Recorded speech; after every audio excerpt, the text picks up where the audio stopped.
ഞാനിന്ന് ആദ്യമായിട്ട് fake eyelashes വെക്കാൻ പോവാണ്. So let start.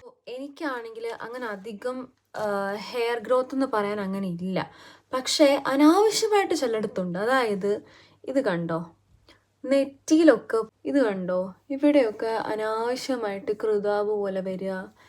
ഇവിടെയൊക്കെയാണ് എനിക്ക് ഹെയർ ഗ്രോത്ത് ഉള്ളത്. ഇവിടെയൊക്കെ എന്ന് പറഞ്ഞാൽ അങ്ങനെ ഹെയർ ഗ്രോത്ത് ഇല്ല. ഇതുമല്ല, എനിക്ക് കൺപീലിയും അങ്ങനെയില്ല, പുരുകം അങ്ങനെയില്ല. ഇത് ഞാൻ കുറച്ച് അഡ്ജസ്റ്റ്മെൻറ്റിൽ എഴുതി വെച്ചേക്കാം. കൺപീലി ഉണ്ടോ?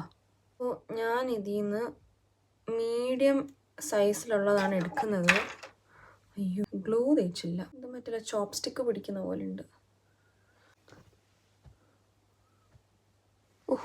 സംഭവം ആക്ച്വലി ഞാൻ കുറച്ച് കഷ്ടപ്പെട്ടിട്ടാണെങ്കിലും എനിക്ക് കുറച്ചൊക്കെ ഇഷ്ടമായി. കാരണം ഇതെൻ്റെ ഫസ്റ്റ് ടൈം ആയിരുന്നു. അപ്പം എങ്ങനെയാണ് വെക്കേണ്ടതെന്നൊക്കെ മനസ്സിലായി വരുന്നതേ ഉണ്ടായിരുന്നുള്ളൂ. But it was good. കണ്ണ് കാണാൻ എനിക്കിഷ്ടപ്പെട്ടു. I don't think there is a much difference, but കുറച്ച് ഡിഫറൻസ് എനിക്ക് നേരിട്ട് കാണുമ്പോൾ ഫീൽ ചെയ്യുന്നുണ്ട്. ആൻഡ് നിങ്ങൾക്കുണ്ടോ ഇതുപോലത്തെ പ്രശ്നം? ദിസ് ഈസ് ആക്ച്വലി നോട്ട് ഷൊട്ടമുടി. ഇത് ഇവിടുന്നാണ് വളരുന്നത്. എനിക്കറിയില്ല ഇതെന്താ ഈ സൈഡിൽ നിന്നൊക്കെ വളരുന്നതെന്ന്.